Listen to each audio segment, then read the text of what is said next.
اس کے بعد حضرت سعد بن وقاص رضی اللہ عنہ نے رسول پاک صلی اللہ علیہ وسلم کی خدمت میں عرض کی یا رسول اللہ میرے لیے دعا فرما دیجئے کہ میں مستجاب الدعوات بن جاؤں۔ مستجاب الدعوات پتہ ہے کسے کہتے ہیں؟ مستجاب الدعوات اس کو کہتے ہیں جس کی دعائیں قبول ہوتی ہیں، وہ اللہ سے دعا مانگتا ہے اللہ اس کو عطا کر دیتا ہے، یعنی وہ رب سے، اس کی رب سے منائی ہوتی ہے، وہ رب سے منوا لیتا ہے جو بھی منوانا چاہے۔ مستجاب الدعوات اس کو کہتے ہیں، وہ جس کے لیے دعا کرے گا وہ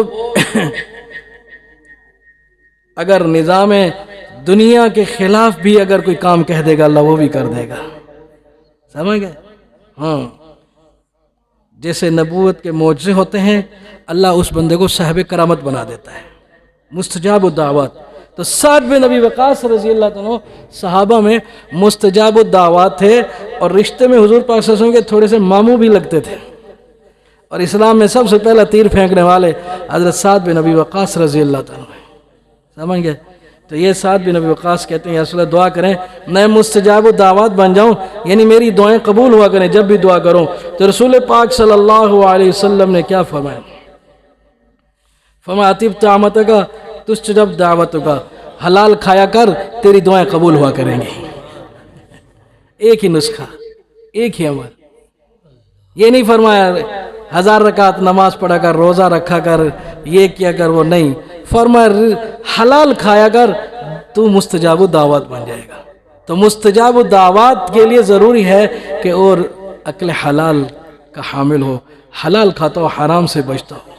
تو آج کل حرام کتنا عام ہو چکا ہے، دکاندار کو دیکھو، مزدور کو دیکھو، مستری کو دیکھو، دفتر کے ملازم کو دیکھو، کسی محکمے کے جو ہے نا ان ملازموں کو دیکھو، کاروباری لوگوں کو دیکھو، ہر کوئی ڈنڈی مار رہا ہے، ہر کوئی ڈنڈی مار رہا ہے، یہ حرام، تنخواہ حرام کر رہے ہیں، روزی حرام کر رہے ہیں، دکانداری حرام کر رہے ہیں۔ ہاں بھائی، تو رزق حلال کماؤ گے تو پھر کیا ہوگا؟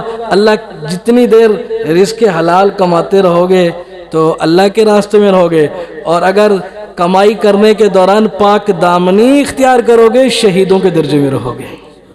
تھوڑی بات ہے، کتنی بڑی حدیث ہے، کتنی بڑی فضیلت ہے۔ اور آپ صلی اللہ علیہ وسلم نے فرمایا بہت سارے ایسے لوگ ہیں کام پہ جاتے ہیں میلے کچیلے ہو جاتے ہیں، گرد و غبار سے بھر جاتے ہیں، صبح نکلتے ہیں شام کو آتے ہیں، تھکے مارے ہوئے آتے ہیں، لیکن مسئلہ یہ ہے مطعمہ حرام وملبسہ حرام وغذی بالحرام یرفع یدیہ فیقول یا ربی یا ربی فانا یستجاب لذلک۔ سارا دن گھر سے نکلتے ہیں شام تک کام میں لگے رہتے ہیں، کوئی دکانداری میں، کوئی مزدوری میں، کوئی نوکری میں، مٹی لگ رہی ہے، گرد و غبار لگ رہے ہیں، بال پر گندہ ہو رہے ہیں، ہاں بھائی، لیکن حالت کیا ہے؟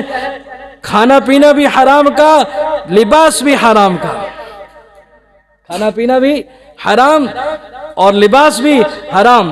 پھر آتا ہے یرفع یدیہ یا ربی یا ربی یقول یا ربی یا ربی، اللہ سیاں، اللہ سویا میری فلانی دعا قبول کر، انا یستجاب لذالک۔ حضور فرماتے ہیں اب کہاں اس کی دعائیں قبول ہوگی؟ حرام خور کی بھی دعائیں قبول ہوتی ہیں۔ حرام، اس کا مطلب کیا ہے کہ حرام انا یستجاب لذالک، اس کا مطلب ہے کہ کیا ارے کبھی حرام خوروں کی بھی دعائیں قبول ہوتی ہیں؟ یعنی حضور صلی اللہ علیہ وسلم اپنی امت کو اس تعجب سے کیا تعلیم دے رہے ہیں کہ یہ مت سوچو کہ تم حرام بھی کھاتے رہو اور پھر کہو کہ ہماری دعائیں بھی قبول ہوں۔